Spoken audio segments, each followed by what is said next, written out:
Hey, what's up, guys? This is my review of the new Athlon Ares 1-10 by 24. 34 millimeter tube available in MOA or mill. The MOA version is set up for 223 with a 69 grain, and it is a beast, an absolute beast. And it's not often a scope company comes out with a scope targeted at one particular scope. That's what these guys have done with this. They are targeting the shit out of Vortex, plain and simple. Oh my. All right, here's what we're gonna do. I'm gonna show you this thing up close, show you how it performed at the range flawlessly, then I'll be back here in just a minute. Enough bullshit, here we go. All right, there's a little sneak peek at it. Now, we're not gonna do an unboxing video. Trust me when I tell you, it comes with a great scope inside that box. That's all you'll need to know. Let's start out by looking at the eyepiece on it. It's got a fast focus eyepiece that is super nice because it's very tight. On a lot of LPVO scopes, they move so easily, and guys that have shot ARs, AKs, SCARs, that kind of a rifle, they can make the adjustments move a lot. On everything on this thing is tight. It's a 1-10 power range, moves just as smoothly as the eyepiece does. Again, very snug and secure. So once you set it, you don't have to worry about it moving around. Now, it's a first focal plane scope, so the reticle is going to grow as the power goes up and down.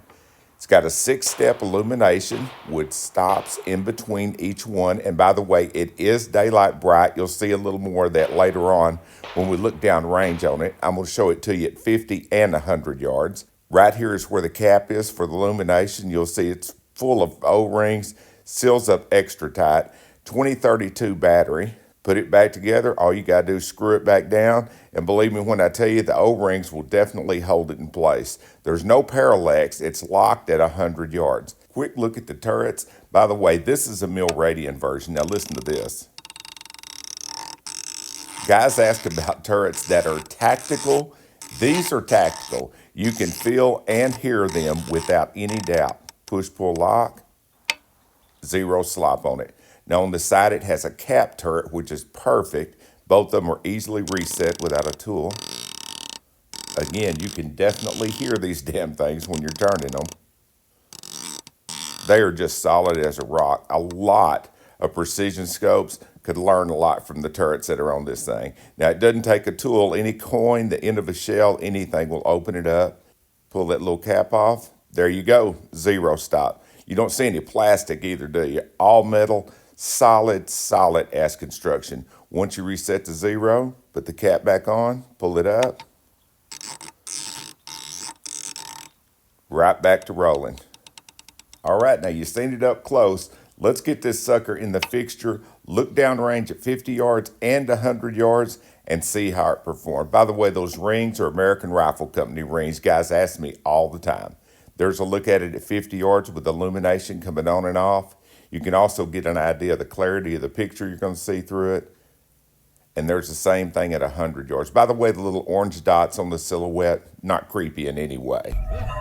All right, now one thing I wanted to point out as I do my test here, we'll start out with the vertical tracking. On the illumination on this thing, since it's got the little partial circles and just the dot that illuminate in the center, when you turn the illumination on, it draws your eye right to the center, but it doesn't obscure the reference points below it or off to the side. A lot of times when an etched reticle like this scope has, and everything on the reticle is illuminated, it has a tendency to halo. It just gets kind of a headlight in the dark look around it, and it's hard to get the reference points sharp. With just having the dot and the semicircles to draw your eye to it, it brings your eye right to it, but it doesn't obscure the reference points. Right here during the box test, you can see exactly what I'm talking about. If you'll look hard at the illumination part, it has a slight halo around it. That's not an optical illusion. That just happens with illumination. And when it's blown up like this, you can really see it. But look how sharp the reference points still are. By the way, all the tests, yeah, it nailed it. One quick look at it on the low all the way up to the high power. She's a badass. All right, guys, I told you this thing is an absolute badass, and it's going to come in for under $1,000. Now, this is not your dad's budget 223 scope. This thing is a pure beast, and it's targeted at some of the best LPVOs on the market, and I think they nailed it. You'll see links below to Athlon. You'll see all the specs for this scope, and make sure and look at it if you're looking for something that's not the budget LPVO. You want something better for your better rifles. You want something better for your 3-gun precision stuff. You just want something better, screw it. Life's too short, go get the good shit. This is the good shit. Guys, if you enjoyed this video, check out this video, this playlist, and make sure and stay tuned in. I got a lot more videos coming, and a huge shout out to Athlon for continuing to raise the bar for quality and price point. See you guys.